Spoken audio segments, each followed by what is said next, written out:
soldiers of Maine, your bright weapons prepare. On your frontiers are rising the clouds of grim war. Your country's invaded the soil that your fathers have purchased with lifeblood and toil, with lifeblood and toil. Then hail the British, does anyone cry? Move not the old landmarks, the settlers reply. Move not the old landmarks, the scriptures enjoin. For the sons of Columbia are west of the line, are west of the line.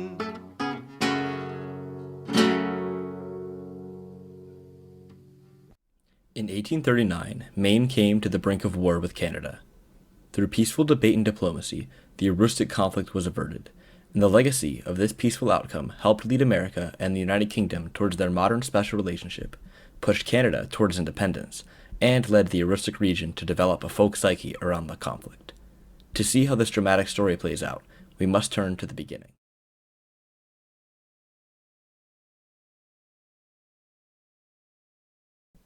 The American Revolution came to a stunning halt at the Battle of Yorktown in 1781.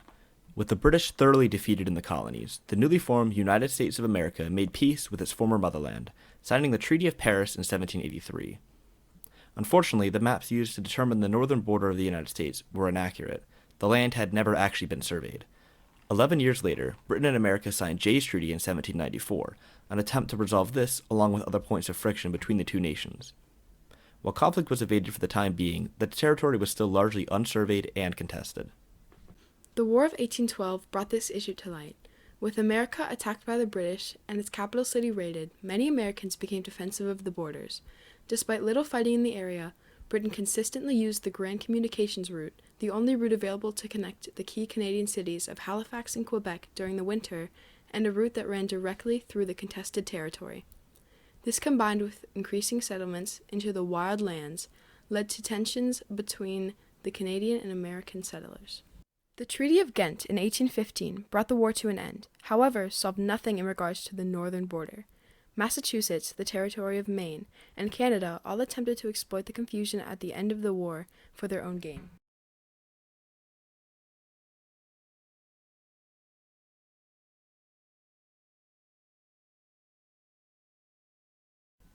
When Maine became a state in 1820, the wild lands were to be split between Maine and Massachusetts. Maine was determined to gain as much land as possible, making this its position for all debate in the future. With Maine's statehood, the line between it and New Brunswick was supposed to be absolute, causing chaos in the region as there was still considerable confusion about where the actual line lay. The British were overall content with their holdings at the time as they retained control of the Grand Communications route, but Maine wanted to assert dominance in as much territory as possible, primarily for its lumber resources, a resource that all parties had an interest in. All sides wanted to control the timber industry in the region. Maine and Massachusetts both tried to enforce their jurisdiction in the area, selling licenses and land deeds. Despite this, Canadian settlers continued to flock the area, bringing with them a desire for British jurisdiction, as they believed the land belonged to Britain. After a series of American protests, Britain sent agent James A. McLaughlin to investigate. He concluded that the Americans were illegally cutting timber with indirect permission from Maine and Massachusetts, and he threatened people with arrest or fines if they continued their activities. In 1830, Maine, Massachusetts, and Canada all agreed to resolve the issue by reconciling the terms of the Treaty of Paris with the actual geography of the region. Cartographers were so confused by the terms of the treaty and the geography that they arbitrarily defined a new line, which Maine promptly rejected. This left the issue unresolved going into the 1830s.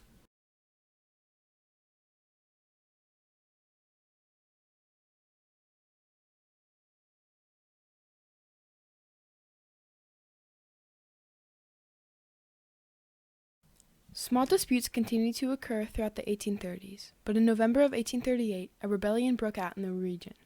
American hunters attacked towns in Canada, but were defeated at the Battle of Windmill, which took place between November 12th and November 16th, 1838. This would be some of the most violent conflict to take place in the region. Debate in the U.S. Congress about going to war was fierce. Maine was hell-bent on going to war, while many other states were hesitant. They relied on trade with Britain considerably. This cartoon shows that some in Britain desperately wanted to go to war to flex their newfound military hegemony after the Battle of Waterloo, as evidenced by the Duke of Wellington depicted here as a dog. Both Victoria and Van Buren are voicing their doubts about going to war, while the Maine governor, Fairfield, is depicted as a stubborn ox who wants to fight. A Virginian senator is pulling his tail, trying to make sure that peace prevails. While debate raged in America and Britain, in early 1839, Maine decided to forge ahead and send a posse of volunteer militia to arrest Canadian lumbermen in the region. The approximately 200-man posse set up camp at the junction of St. Croix Stream and the Aroostook River and confiscated lumber equipment and arrested New Brunswick lumbermen. In response, the New Brunswickers formed their own posse and arrested Rufus McIntyre, Maine's land agent, in the dead of night. Unable to act on the arrest of McIntyre until word was received from London, New Brunswick's leader, Sir John Harvey, sent his own military commander to order the Maine militia to leave. They refused and arrested the commander. After debating the merits of civil interference for months, in March of 1839, the U.S. Congress finally authorized an armed posse led by William Parrott, replacing the Maine militia.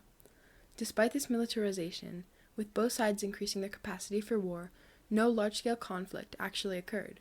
The war remained a stalemate, as both sides wanted to peacefully settle the situation.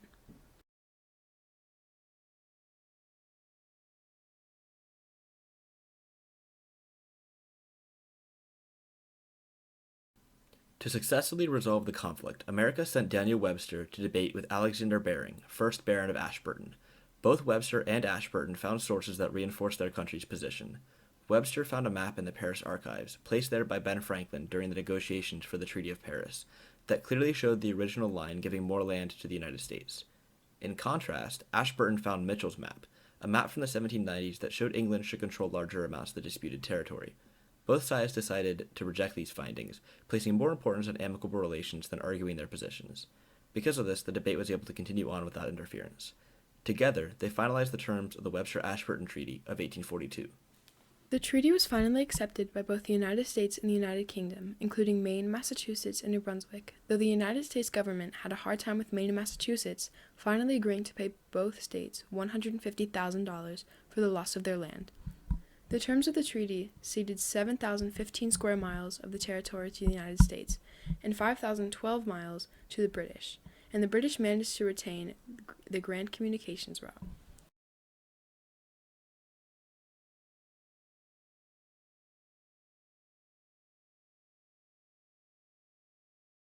The legacy of the Aroostook War and the Webster-Ashburton Treaty goes deep. The peaceful outcome of the conflict set a precedent for future friendly relations between America and the United Kingdom, eventually leading to the modern special relationship between the two countries. In addition, Maine was now a truly established state. Not only was its border conflicts between both Canada and Massachusetts quelled, but it also developed a folk psyche around the conflict and Maine's independence, with songs and stories written about the conflict. On your frontiers are rising the clouds of grim war. Despite these positive resolutions, some Canadians viewed the ceding of the Northern Territories to Maine as betrayal by London, and this dissatisfaction partially led to the desire for Canadian independence in the years to follow. Beyond these important, wide-ranging impacts of the war struck a chord in individuals and their families as well.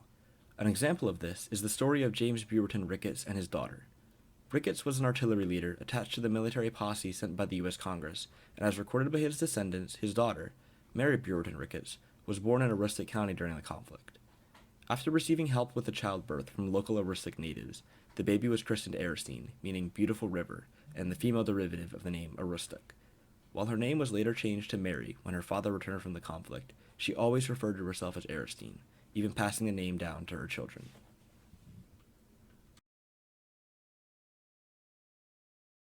After 5 generations, the name is still passed down to Ricketts' descendants. The 5th Aristine is 14 and goes to Carlisle High School in Carlisle, Pennsylvania. The first Aristine's grandmother, Josephine Laframboise, was half American Indian from the Ottawan tribe. She married Benjamin Pierce, the older brother of Franklin Pierce, and family lore has it that because of this union, Pierce guided the government towards a more sensitive approach to Indian affairs. The legacy of peaceful debate is not the only good to have come from the conflict. The individuals involved found important ways to pass down the legacy of the war and preserve its history.